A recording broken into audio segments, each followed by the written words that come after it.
पूर्णमदः पूर्णमिदं पूर्णात् पूर्णमुदच्यते पूर्णस्य पूर्णमादाय पूर्णमेवावशिष्यते।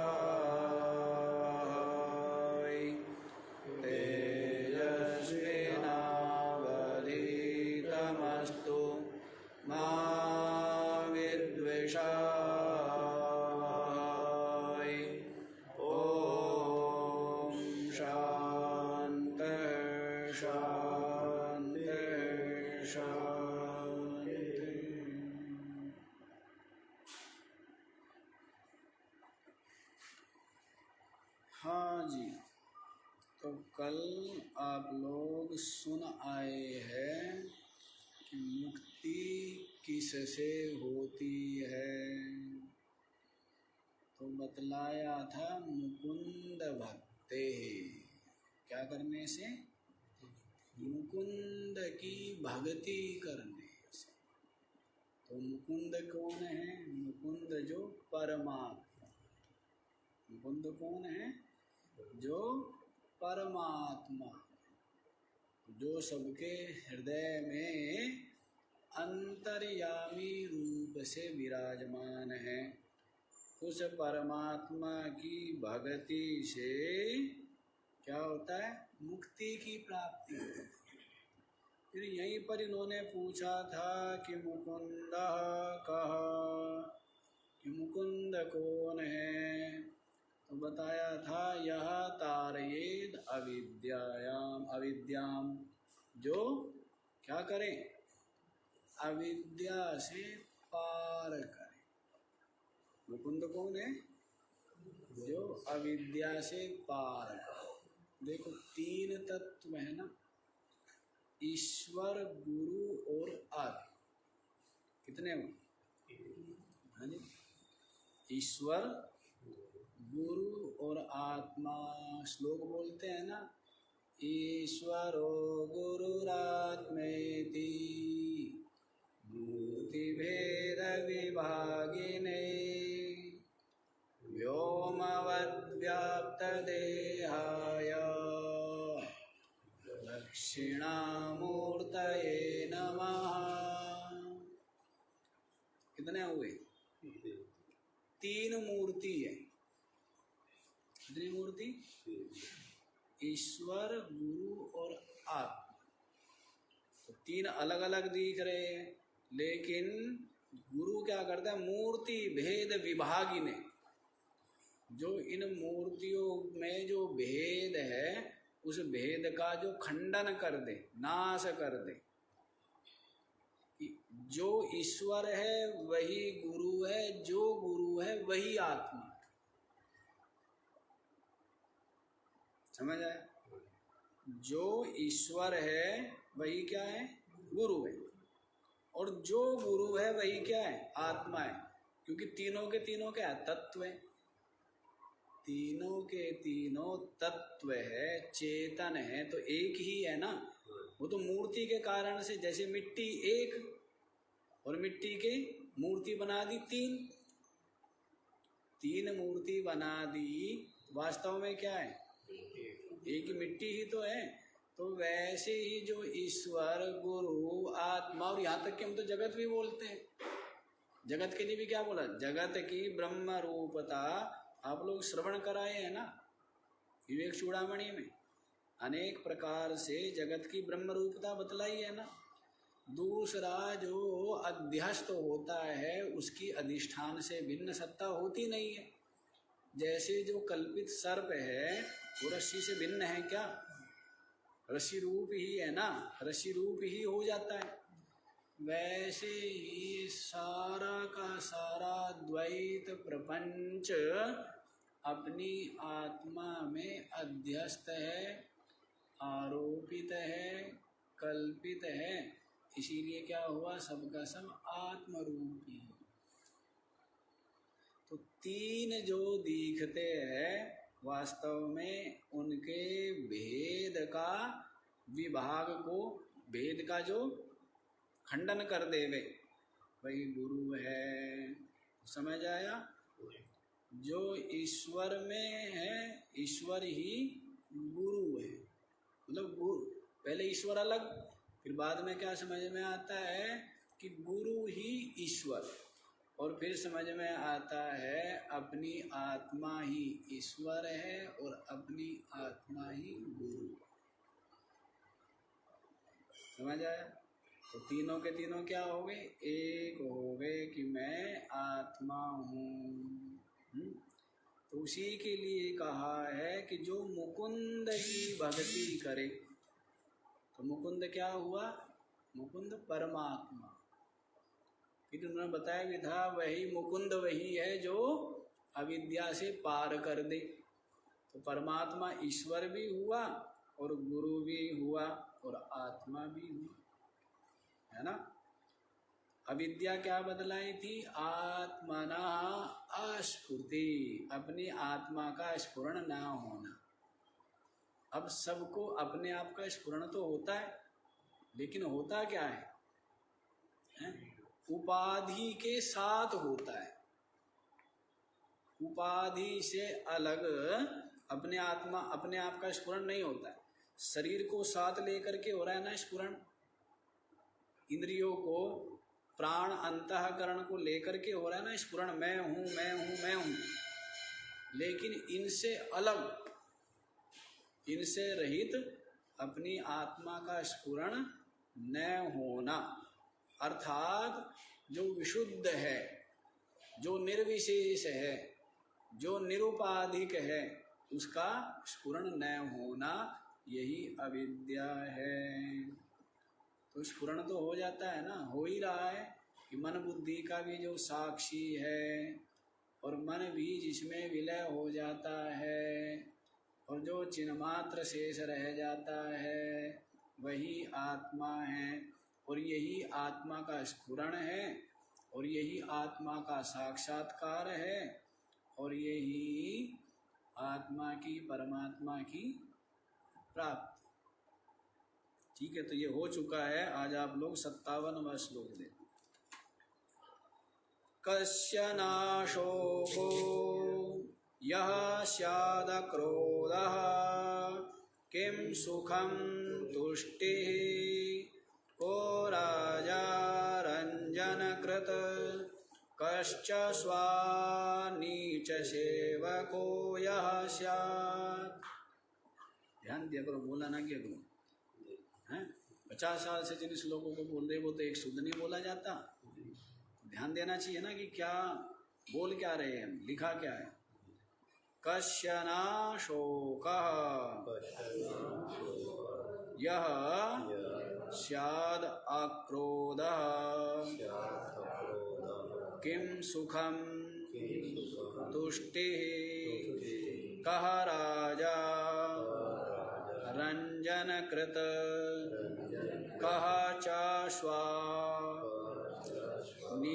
सेवकः यः स्यात्।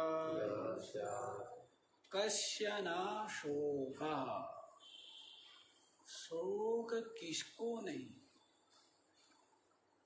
किसको शोक नहीं, जो कभी भी शोक निमग्न नहीं होता है। किसको? उत्तर क्या दिया है, अक्रोध, जिसको क्रोध नहीं है।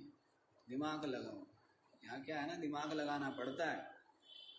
अब आप लोग तो क्या है कि दिमाग लगाना चाहते नहीं है। सब कुछ क्या तैयार, करी कराई रसोई, करी कराई रसोई पाने का क्या हो गया है, अभ्यास हो गया ना। पका पकाया खाने का अभ्यास हो गया है, फिर पकाना पड़े तो है अभ्यास ही नहीं, स्वभाव ही नहीं है,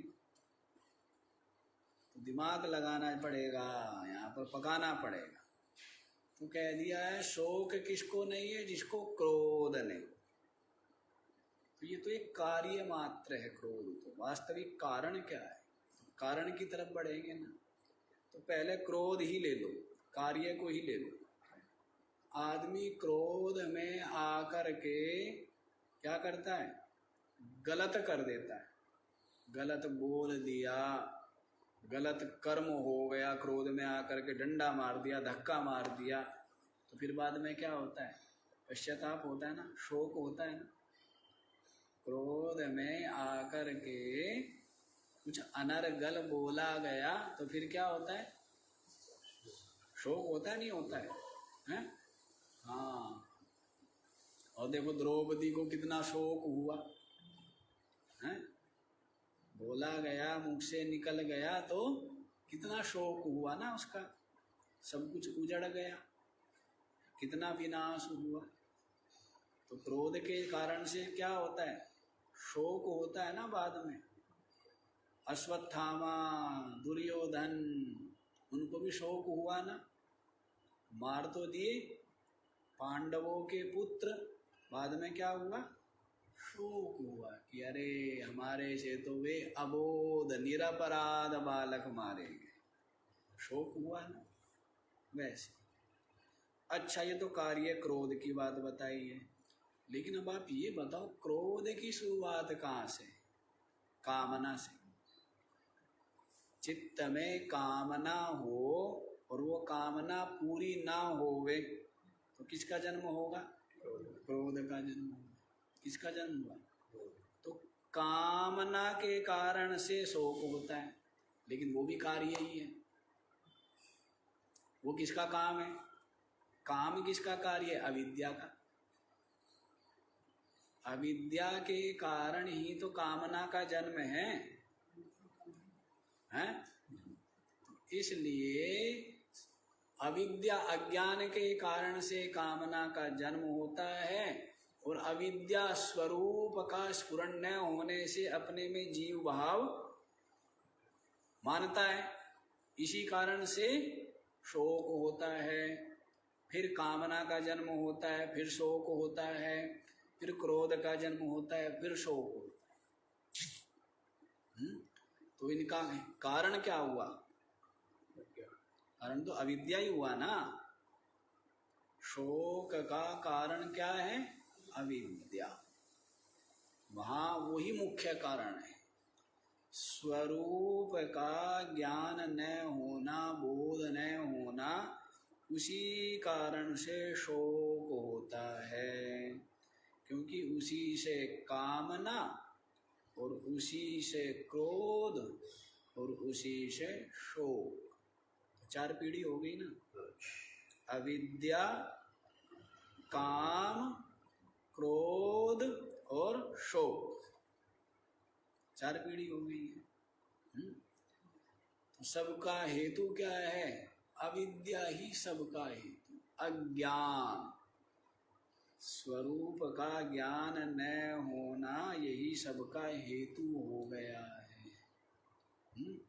लेकिन स्वरूप का स्फुरण कब तक नहीं होता है, जब तक बहिर्मुखता बनी हुई, जब तक बाह्य दृश्य का राग बना है, तब तक स्वरूप का स्फुरण नहीं होता।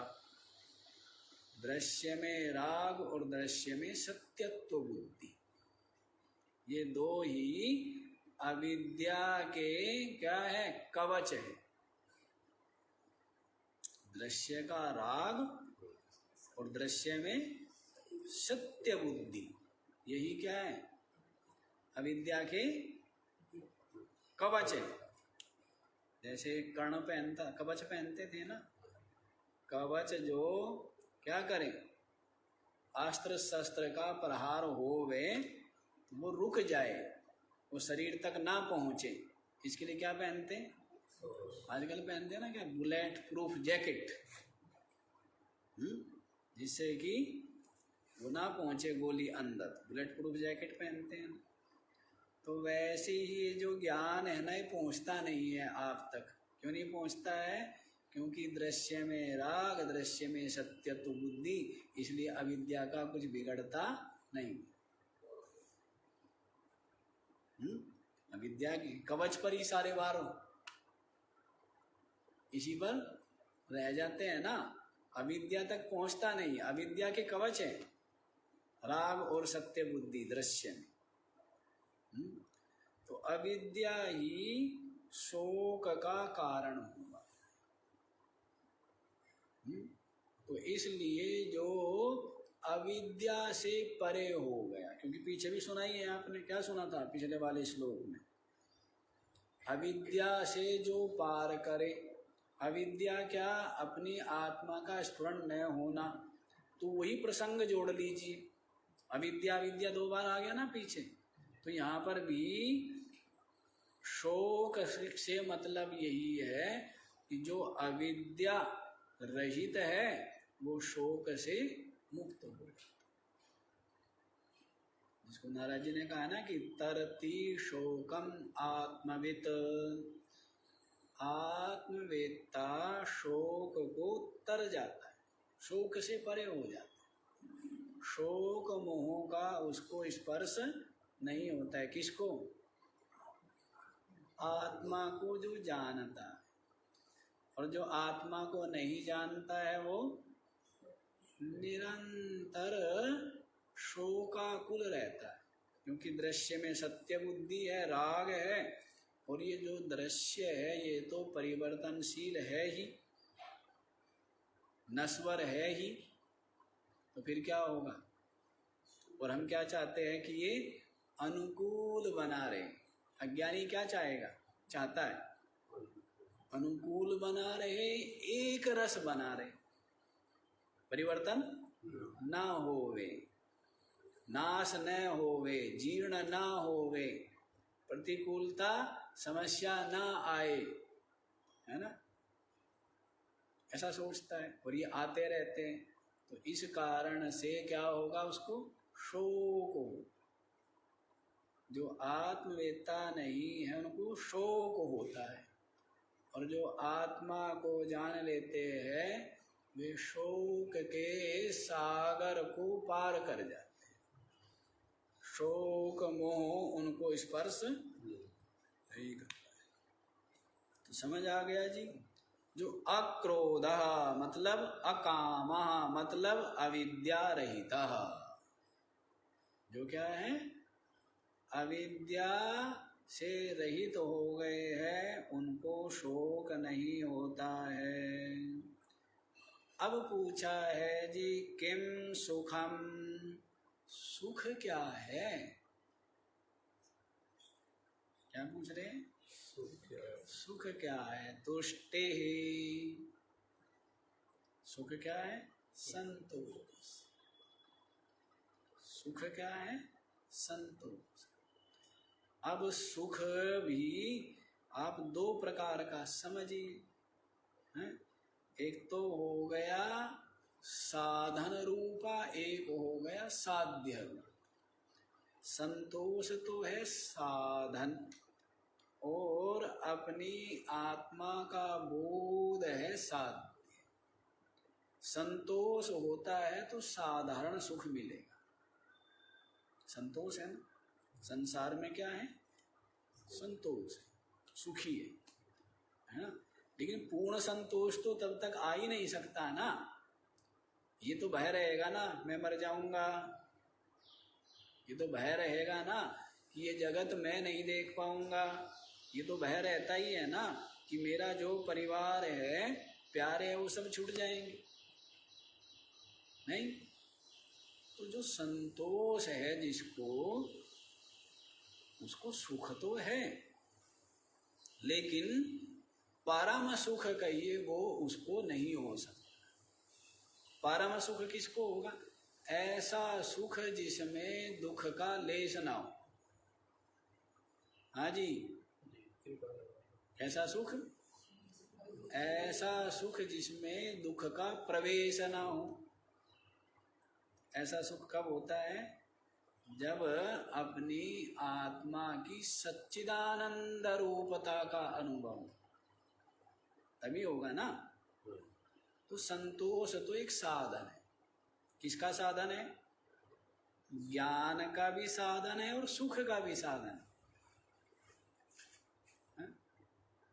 जिसको संतोष है वही तो श्रवण करेगा, वही मनन कर पाएगा, वही निधिध्यासन कर पाएगा। जो असंतोषी होगा वो तो संसार में ही अपने मन को लगाएगा ना।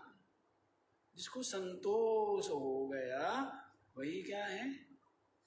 श्रवण मनन निधिध्यासन करेगा। तो संतोष तो प्रथम साधन है। संतोष तो साधन है। तो संतोष के द्वारा सुख की प्राप्ति होती है, साधन है। लेकिन संतोष के द्वारा जब ज्ञान प्राप्त होता है ना, ज्ञान, किसका ज्ञान? अपने स्वरूप का ज्ञान, तब वास्तव में सुख की प्राप्ति। तो तब जो संतोष होता है ना, वो वास्तविक संतोष। ये वाला संतोष साधन रूपा है और वो वाला संतोष साध्य रूप। ये वाला संतोष क्या है? हाँ जी, समाधि, साधन और साध्य। इसका भेद समझना चाहिए।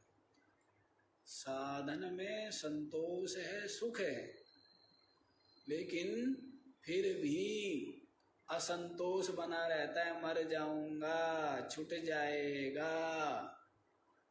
हैं? ये तो असंतोष रहेगा, नहीं रहेगा। पूर्ण संतुष्टि कब आती है? जिसके लिए गीता में कहा है आत्मरति आत्मतृप्ता आत्मसंतुष्ट, वो वाला, वो वाला संतोष समझ लो।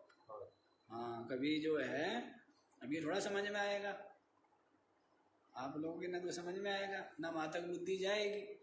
बुद्धि कहाँ तक जाएगी? जी बुद्धि जाएगी ज्यादा ज्यादा पेड़ की चोटी तक, हाँ? और यहाँ बुद्धि कहाँ तक पहुँचा रहे? यहाँ पहुँचा रहे सूर्य तक। भेद है ना। अब तो संतोष का मतलब साधारण संतोष मानेंगे, लेकिन संतोष, पूर्ण संतुष्टि कब होती है? जब अपनी आत्मा जो पूर्ण है, जो नित्य मुक्त है, जो अद्वितीय है, जो ब्रह्म है, केवल है, उसकी केवलता का जो अनुभव है, और उस केवलता में ही क्या रति का, तृप्ति का और संतुष्टि का अनुभव करना। अन्यथा तो क्या होता है? एकाकीना-रे में, अकेले में आनंद नहीं आता है। इसीलिए फिर क्या किया ब्रह्मा जी ने? कहते सृष्टि कर दी। क्योंकि ब्रह्मा कौन है? ये आपका मन। मन ही क्या है? ये ब्रह्मा है। ये क्या कर देता है? सृष्टि करता है ना, सारे द्वैत का सृजन कर देता है। क्योंकि अकेले में इसको क्या है? आनंद नहीं आया है। इस तरह तो सुख क्या है? तुष्टि, संतोष। संतोष से बढ़कर के कोई सुख नहीं। जब आवे संतोष धन, सब धन दूधी सम। संतोष आनंद है ना। ऐसा है जब ये साधन रूप संतोष इतना सुख देता है, तो साध्य रूप जो पूर्णता की प्राप्ति, तब तो अलग ही संतोष होगा ना। उसका सुख भी कैसा होगा? अलग ही। तो सुखम किम संतुष्टि, तुष्टि में ही सुख। कहा राजा, राजा कौन है जी? राजा पूछते तो कहते रंजन कृत जो क्या करे, प्रजा का रंजन करे, प्रजा को जो प्रसन्न रखे, वही क्या है, वही राजा। रंजनम राजा, जो क्या करे, प्रजा का रंजन करे, प्रजा को सुखी रखे, प्रजा को प्रसन्न करे, उनका दुख दूर करे, वही तो राजा है। अब तो राजा का मतलब क्या है, जो ठाट बाट से रहे, जो सबका मालिक बन के रहे हैं, जो सबके ऊपर हुकुम चलावे, वो क्या है, वो राजा। ऐसा नहीं, राजा का मतलब है मेरे राज्य में कोई भी प्राणी दुख ना पावे, कष्ट में ना हो। ये जिम्मेदारी किसकी है, राजा। राजा किस लिए बनाया, राजा क्यों है ना। और वास्तव में राजा भी तो वही होता है। अच्छा एक चीज आप बताओ, एक तो रावण भी राजा है और एक राम भी राजा है? राम के साथ क्या बोलते हैं, राजा राम, क्या बोलते हैं। और एक रावण भी राजा है, या हिरण्याक्ष हिरण्यकशिपु भी राजा है। वे राजा होते हुए, धन संपत्ति प्रजा के स्वामी होते हुए राजा हो पाए क्या, नहीं। सब चाहते जल्दी जल्दी मरे, जल्दी जल्दी पिंड छूटे, छुटकारा हो। और राम भी राजा है, तो राम क्या है, सबके हृदय के राजा है। हृदय सम्राट बोलते, क्या बोलते हैं आजकल, चलता है ना, क्या, हृदय के सम्राट, सबके हृदय पर राज करते हैं। क्यों, किसके कारण से, अपनी सरलता के कारण, निश्चलता के कारण, स्वार्थ रहितता के कारण से, सबसे प्रेम करते हैं, इस कारण से सबके हृदय पर क्या करते हैं। तो वास्तव में राजा कौन है, राम है ना, जो अपने सुंदर स्वभाव के कारण से सबके हृदय पर राज कर रहे हैं, इसीलिए राजा राम। और ऐसे भी राजा जिनसे क्या चाहते हैं, ये मर जाए, कब मरे और कब हम सुखी हो गए। क्यों जी, कब मरे ये, कब गद्दी से उतरे और कब हम सुखी। दशरथ जी ने ये तो देखा, दशरथ जी ने देखा राम सुयोग्य है ही, साथ ही साथ सारी की सारी प्रजा क्या चाहती है, अब राम राजा हो जाए, अब राम को राजा होना चाहिए। क्योंकि राम का स्वभाव ही ऐसा है।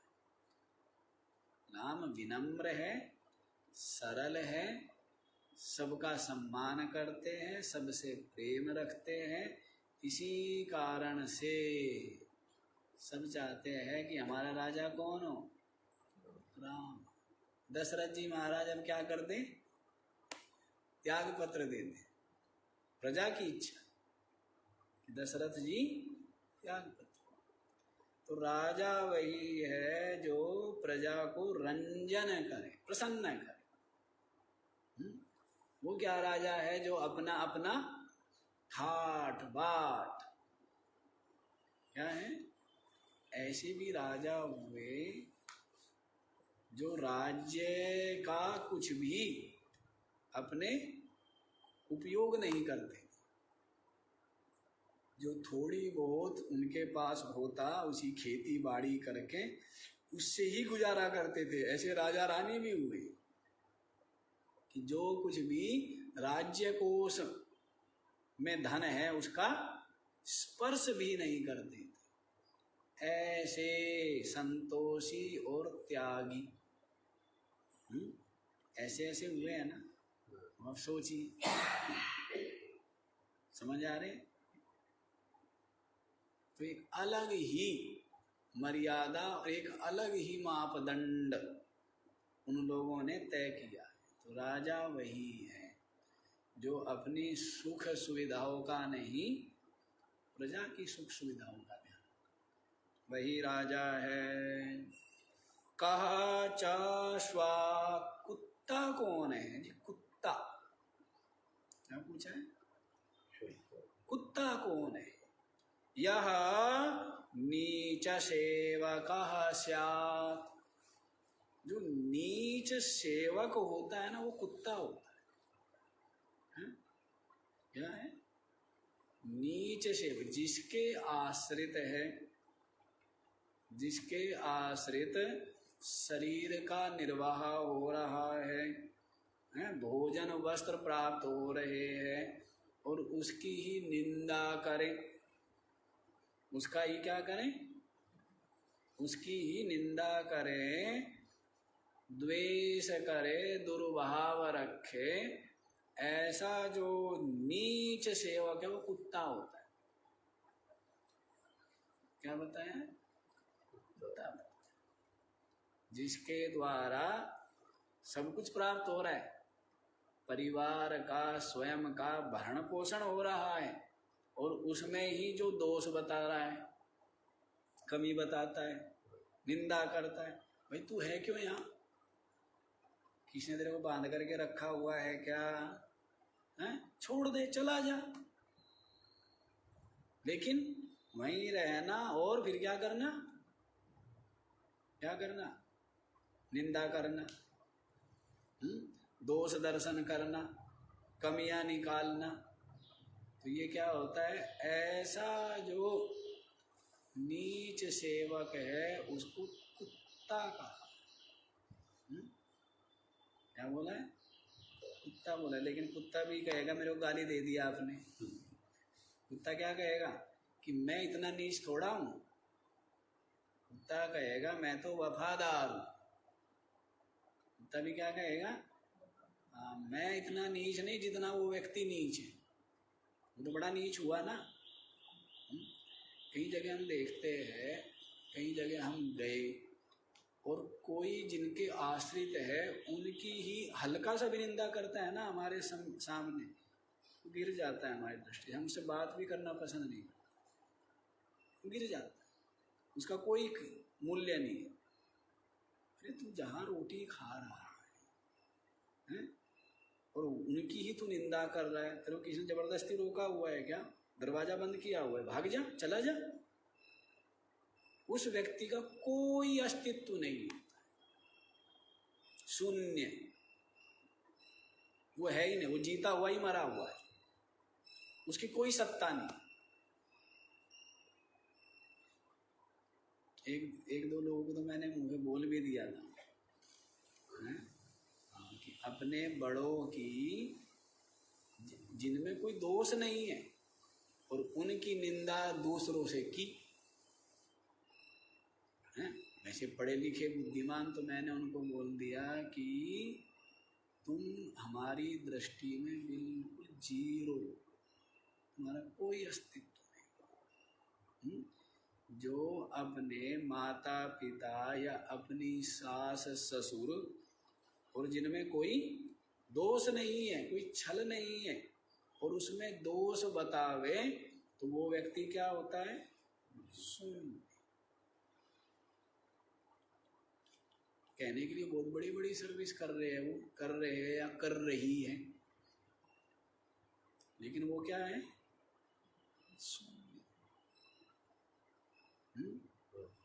उसका कोई अस्तित्व नहीं है, वो जीता हुआ ही मरा हुआ।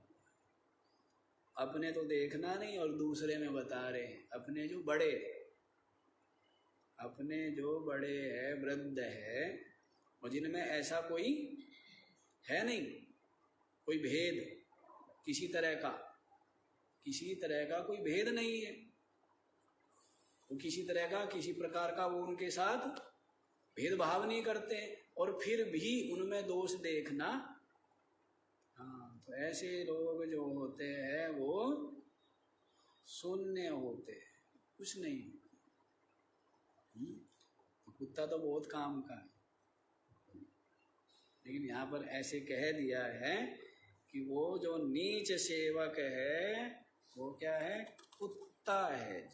ठीक है, आगे वाला बताया जाए। आगे वाला देखो। को माई परमेशः कः इंद्रजालायते प्रपंचोऽयं कः स्वप्ननिभो जाग्रद्व्यवहारः सत्यमपि च किं ब्रह्म।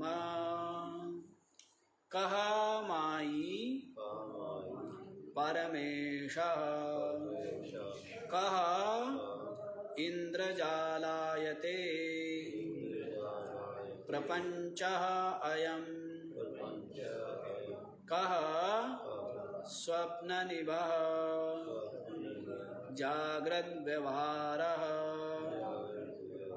सत्यम अपि च किं ब्रह्म। सेठ जी वहाँ बैठी है माई, उसकी आवाज़ आ रही है, आपकी यहाँ से भी आवाज़ नहीं आती है। साथ साथ नहीं, पीछे तो बोलो हैं, क्यों जी? कहा माही, माई माया, और माया का जो स्वामी उसके लिए पूछ रहे। माया है ना, माया सुनी है नहीं सुनी?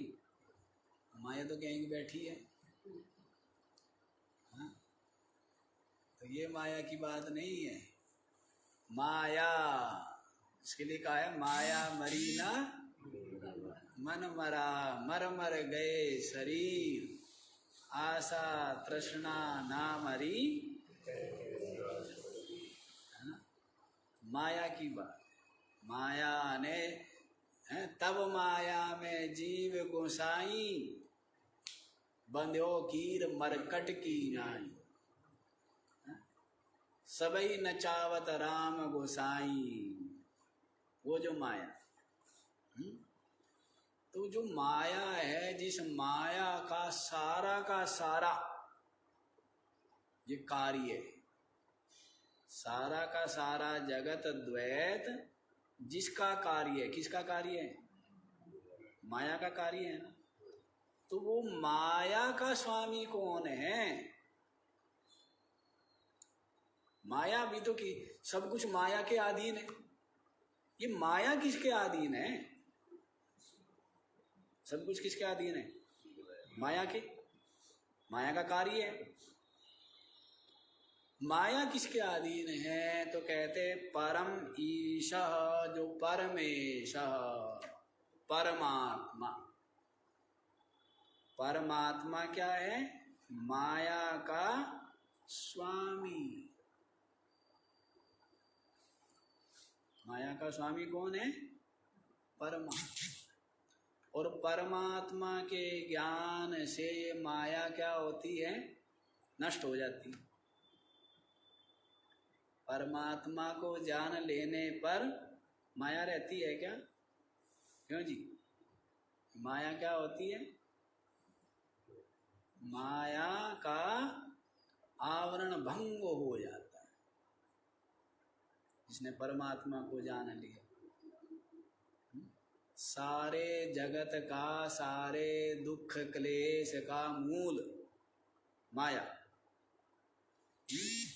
जैसे माया स्वप्न में दिख जाता है ना, स्वप्न में हम ठीक ठाक बिल्कुल सुरक्षित सो गए, और क्या देखते हैं अपने आप को? बहुत संकट। क्या देखा? तो वो क्या हो गया? माया से जगत दिखने लगा। माया से क्या दिखा? हैं? तो कष्ट पाते हैं ना, सुख दुख पाते हैं। तो वैसे ही जब तक स्वरूप में नहीं जगे तो माया से क्या दिख रहा है? कि जगत दिख। और इसमें रहते रहते, व्यवहार करते करते यही सत्य पने का निश्चय हो जाता है, अनुभव में आता है। क्या अनुभव आ रहा है? इसकी स्वप्न रूपता का अनुभव हो रहा है या सत्य रूपता का?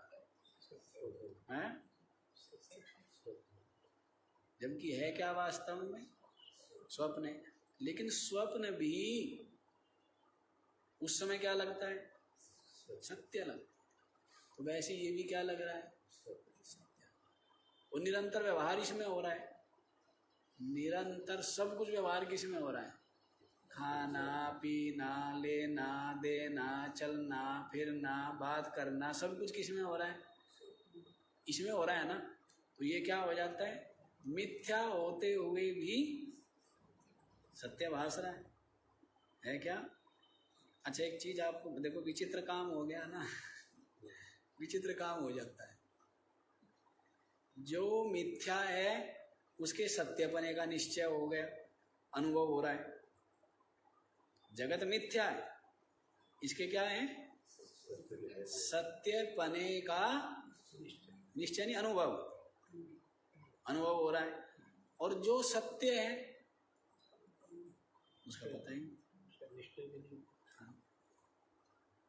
तो ये सब किसकी संगति अभ्यास की बात है, इसी का संग होता है ना। संग किसका हो रहा है? मन के द्वारा इंद्रियों के द्वारा किसका संग हो रहा है, जगत का, जगत का ही संग हो रहा है ना। तो इसलिए जगत सत्य लगता है। और ये जगत रूपी सागर और किसी तरह से सूख भी नहीं सकता, केवल ज्ञान के द्वारा सूख सकता है संसार सागर। न तो किसी कर्म से सूखेगा, न किसी उपासना से सूखेगा, बल्कि कर्म और उपासना से और अधिक विस्तार पाएगा, और ज्ञान से तुरंत सूख जाएगा। कर्म किया है, यदि शुभ कर्म किया तो स्वर्ग, और अशुभ कर्म किया तो नरक, तो भी संसारी क्या मिला, संसार मिला। उपासना की तो उपासना से भी क्या मिल जाएगा, परलोक मिलेगा। जिस भी देवता की, इष्ट की ईश्वर रूप से उपासना करोगे तो क्या होगा, उसी देवता या उसी भगवान के लोक को आप चले जाएंगे। वहां पर भी क्या है, वहां पर भी वही है, क्योंकि मन यही है तो वहां पर भी राग द्वेष है ही, सुख दुख है ही, क्योंकि मन तो बना हुआ है ना। जहां जब तक मन तब तक संसार, और मन गलित हो गया तो फिर क्या है, ब्रह्मरूप, क्या हो गया, ब्रह्मरूप हो गया ना। तो जब तक मन है तब तक संसार ही है। मन कहो, जीव भाव कहो, माया कहो, एक ही बात, तब तक संसार है। लोक में चले गए, परलोक में चले गए, वहां भी क्या है, संसार ही तो है। स्वप्न में क्या है, संसार है। जागृत में क्या है, संसार है। सुसुप्ति में क्या है, घन घोर तमोगुण है, घन घोर अंधेरा है। और क्या है, सुसुप्ति में घन घोर अंधेरा है ना। कई लोग जो है ऐसे ऐसे विचित्र मतांतर है। कई लोग कहते हैं बस संसार जो ये दिख रहा है ना, प्रकृति, यही सत्य है, और ज्यादा फिर वो जो चेतन है वो सत्य है, ऐसा मानते हैं। परलोक आदि को मानते नहीं। उनसे पूछो, ठीक है जी आपकी बात हमने मानी, पर आप स्वप्न को मानते हो नहीं मानते हो?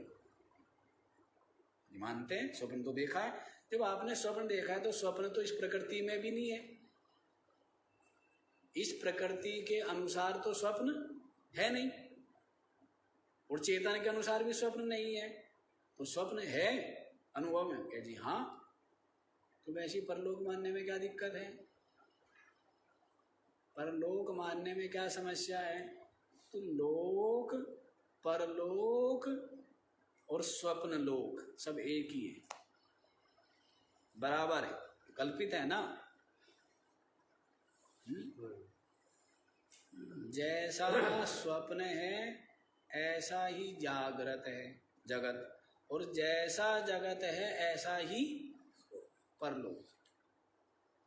परलोक कितने, वो जितने मान लो आप, विष्णु का मानो, शिव का मानो, और ब्रह्मा का मानो, इंद्र का मानो, और भी जिसका मानना हो, अल्लाह का मानो, गोड़ का मानो, और इसका जिसका मानना है सबका है, ठीक है ना।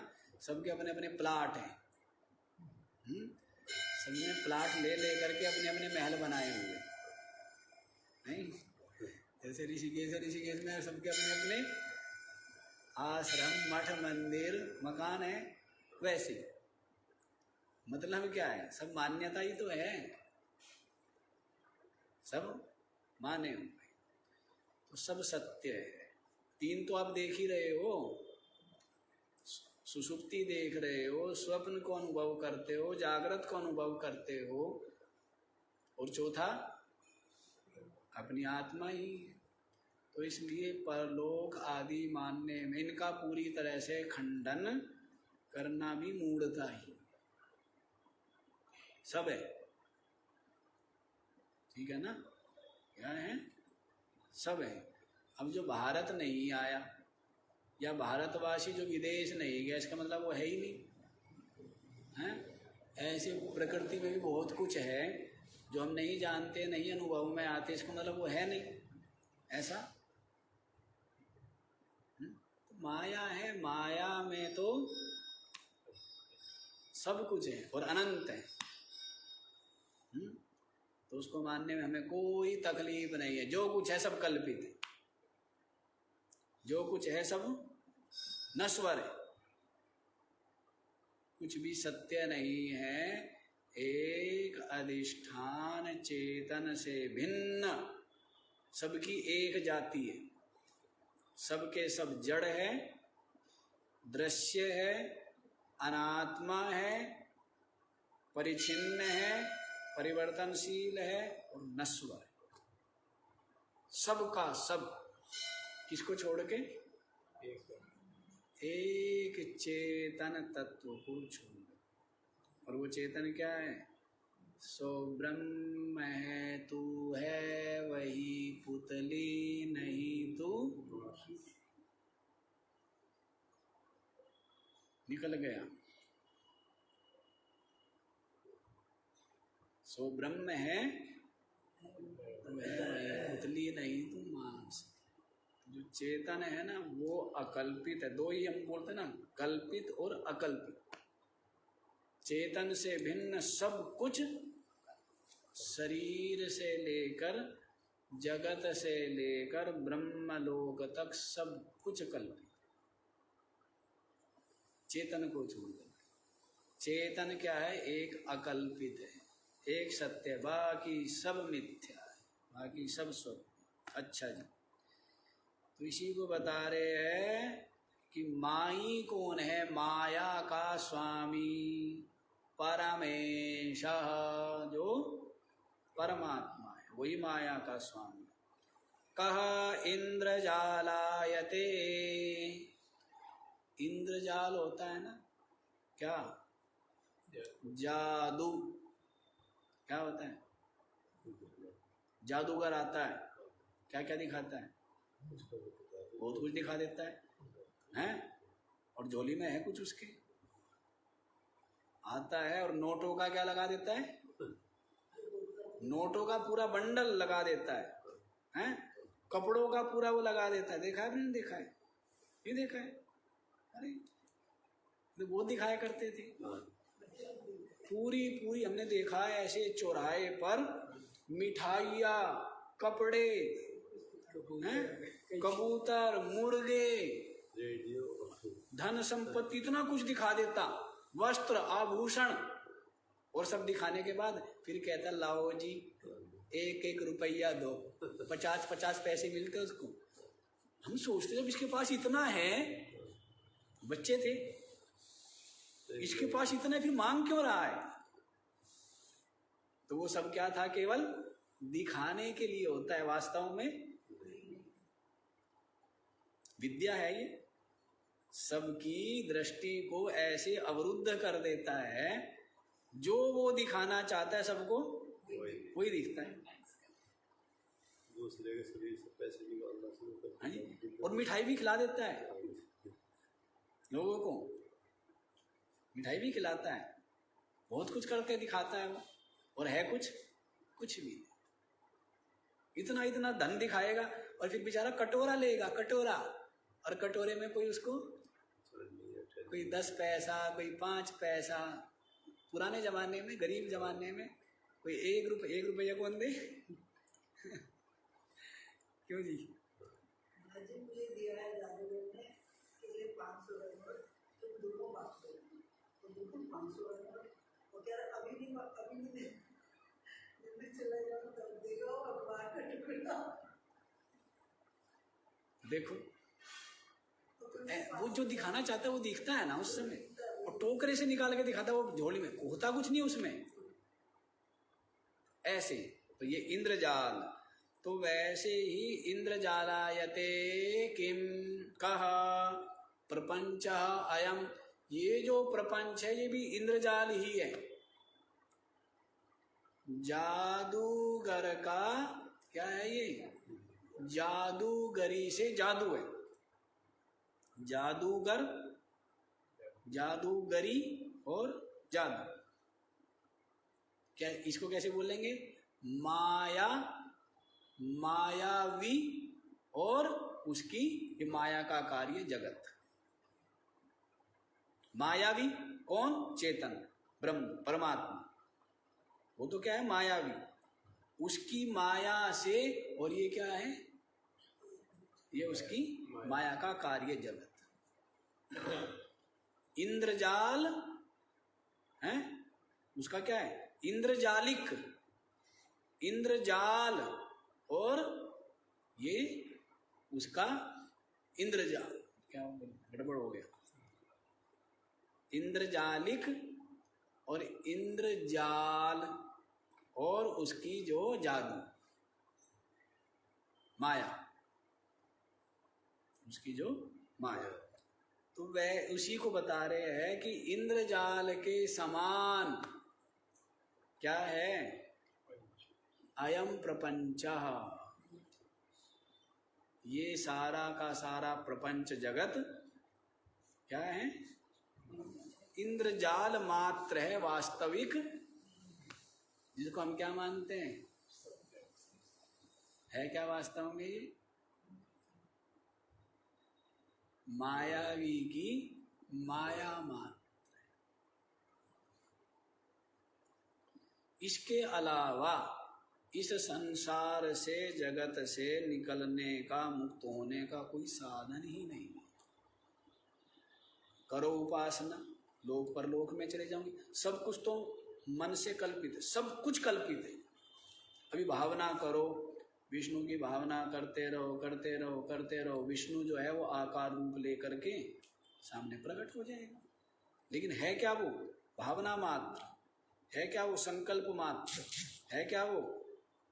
विचार मात्र। ये सब कुछ विचार, हमारा जो संकल्प, हमारा जो भाव, हमारा जो विचार है, वही तो क्या हो गया? वही साकार हो गया है। इसी को हम वासना बोलते हैं। हमारी जो वासना है और हमारे जो विचार है, संकल्प है, भाव है, वही क्या हो गया? आकार रूप धारण कर लिया है। इसी में फंस जाता है। तो इसके अलावा, इस ज्ञान के अलावा संसार से निकल पुनः पुनः जन्मते मरते रहो, स्वर्ग लोक में जाओ, उत्तम लोकों में जाओ, और फिर पुनः पुनः जगत अनुभव करते रहो। अनुभव ही तो कर रहे हैं हम। जैसे लेटे हुए हैं अपने बिस्तर पर, और अनुभव क्या करते हैं? स्वप्न में जंगल में हूं मैं, हैं? बहुत बीहड़ जंगल, शेर पीछे पड़ा हुआ है, रात हो गई है, सर्दी में ठिठुर रहा हूं, भूख लगी है, हैं? सियार दौड़ रहे हैं। ये सब क्या है? लेटे हुए अनुभव कर रहे हैं ना। तो वास्तव में ये जगत कहीं नहीं है, अपने में है, और इसको हम अपने में, अपने मन से अनुभव कर रहे हैं। जगत कहीं है नहीं कि कहीं टिका हुआ है लोक पर लोक। सबका सब यहीं बैठे बैठे अनुभव कर रहे हैं। कहाँ बैठे बैठे? हमारा मन अपने आप में बैठा हुआ क्या क्या, आना जाना कहीं नहीं पड़ रहा है, ना कहीं आता ना कहीं जाता। अब जैसे शरीर छूटता है तो क्या अनुभव होता है, जैसे सुना हुआ है पुराणों में लोगों से, ऐसा अनुभव होता है कि जीवात्मा निकला यूं यूं यूं यूं यूं पार करते करते करते करते कहाँ पहुंच गया। कोई कहता है चौथे आसमान पर है भगवान, कोई कहता है 7वें आसमान पर है। क्या कहते हैं, कहाँ है भगवान? 7वें आसमान पर, कोई चौथे आसमान पर बताते, लेकिन वास्तव में यहीं का यहीं अनुभव कर लेता है। जैसे स्वप्न को अनुभव करता है वैसे ही अपना मन ऐसी अनुभव कर लेता है। यूं मत समझ लेना कि अच्छा जी ये संसार के किस कोने में है वो सूरज स्वर्ग, ये बताओ एक तो हमें, और किस कोने में है ब्रह्मलोक, किधर है विष्णु वाला, किधर है हैं, वो बताओ। कहीं नहीं है, सबके सब क्या कर लेता है, अनुभव कर लेता है। जैसे स्वप्न को अनुभव करता है, वहां पर सुख दुख भोगता है, ऐसी वो अनुभव कर लेता है, ऐसी इस जगत को अनुभव कर रहा है। ये बड़ी सूक्ष्म बातें हैं, ये कहाँ अनुभव में आए? जो जगत को सत्य मानते हो तो उनको अनुभव में नहीं आएंगी ये बात।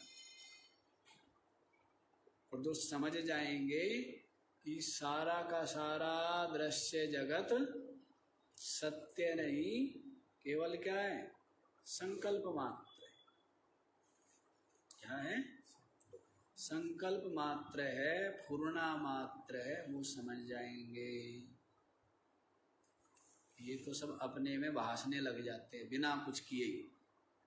जैसे राजा लवण का आएगा ना योग वशिष्ठ में, गद्दी पर बैठा है, बैठे बैठे ही सब अनुभव में आने लगा ना कि वो घोड़ा लेकर के आया, मैं उस घोड़े व्यापारी, और मैं घोड़े पर बैठा, घोड़ा मुझे बहुत दूर ले गया, सबसे बिछुड़ गया है, कई भूखंड पार कर लिए, फिर वहां पहुंच गए, अंधेरा हो गया, घोड़ा थक गया, मैं भी थक गया, घोड़ा छोड़ दिया, घोड़ा भाग गया, अकेला रह गया, भूखा प्यासा मर रहा हूँ। वो फिर जैसे तैसे रात कटी, चंडाल कन्या मिली, उससे प्रार्थना की पानी दे, भोजन दे। उसने कहा मेरे पिता से अनुमति ले, पति रूप में स्वीकार, मुझे पत्नी रूप में स्वीकार कर। फिर वो सब कुछ हुआ, फिर घर गृहस्थी बच गई है, फिर वहाँ अकाल पड़ गया, फिर वो जल के मरना चाह ही रहा था, इतने में हुआ क्या, कहाँ गया था राजा लवण? तो वहीं बैठे बैठे अनुभव हो गया ना। तो वैसे ही वहीं बैठे बैठे अनुभव हो रहा है। जैसे लेटे लेटे स्वप्न का अनुभव हो जाता है जगत का, वैसे ही अपनी आत्मा में ये जो मन है बिना कहीं आए गए सारे के सारे जगत को क्या कर रहा है? सत्य और रहस्य की बात तो ये है, लेकिन आप लोग तो क्या मानेंगे, सब कुछ रहस्य क्या, सत्य ये है और फिर स्वर्ग है, उस साइड में क्या है, जहां अंधेरा है वहां नरक है, जहां जहां लाइट है प्रकाश है, वहां वहां क्या है वो क्या बोलेंगे, हेवन, और उधर क्या है, हेल। ऐसा ऐसा मानते हैं ना, ऐसा ये सब मान्यता है। अब जैसा मानो वैसे दिखने लग जाता है। वैसे मान्यता तो देखो, ये जैसा मानो वैसा ही दिखने लग जाता है। शत्रु मानो तो शत्रु दिखने लग जाता है, मित्र मानो तो जैसा मानो वैसे दिखने लग जाता है। सुंदर मानो तो सुंदर दिखने लग जाता है, असुंदर मानो तो वैसे दिखने लग जाता है। नहीं, जैसा मानो वैसा ही दिखता है ना, नहीं? हाँ, क्योंकि सब कुछ माना हुआ, सब कुछ कल्पित है। वास्तविक तो जो है वो चेतन ही है। अच्छा जी, आगे वाला भी तो देखो, समय भी हो गया। तो इंद्रजाल क्या है, इंद्रजाल के समान तो ये प्रपंच ही है। कह स्वप्न निभा जगत व्यवहार स्वप्न के समान क्या है जी? ये संपूर्ण जगत का व्यवहार ये सब स्वप्न है। अब थोड़ा थोड़ा ज्ञान की तरफ चल रहे हैं ना। ये संपूर्ण व्यवहार क्या है? स्वप्न, जिसको सत्य मान स्वप्न है। सत्यमपि च किम। अच्छा जी चलो ठीक है, सत्य भी तो बता दो, सत्य क्या है? तो कहते हैं ब्रह्मा। सत्य क्या है? जो व्यापक सत्ता है वही क्या है? वही सत्य। व्यापक सत्ता को क्या बोलते? ब्रह्म, चेतन, वही सत्य है। और बाकी सब का सब क्या है? स्वप्न के समान है। ये सारा जगत व्यवहार इंद्रजाल मात्र है, जिसको बचपन से ही क्या मानते हैं? सत्य मान। बचपन से ही सत्य मान, जबकि ये क्या है? झूठा। स्वप्न से जाग के जागृत में आके फिर स्वप्न में देखो। जागृत में भी हाँ हाँ, स्वप्न को ही देख रहे हो। स्वप्न से गिर स्वप्न में ही हो, जागृत ही फिर इसी को जागृत कह रहे हैं आप। स्वप्न। लेकिन ये बात जिसकी बुद्धि सूक्ष्म है, जिसकी बुद्धि क्या है? सूक्ष्म है, राग रहित है, सत्य को खोज रही है, ऐसी बुद्धि ही समझ सकती। संसारी की बुद्धि में ये बात समझ आएगी? वो तो संसार को ही सत्य मान, संसारी की बुद्धि में नहीं आई। लेकिन सत्य बात यही है कि ये प्रपंच इंद्रजाल मात्र है, ये जगत स्वप्न के समान है, और सत्य तो एक ब्रह्म है। बाकी का विचार ओ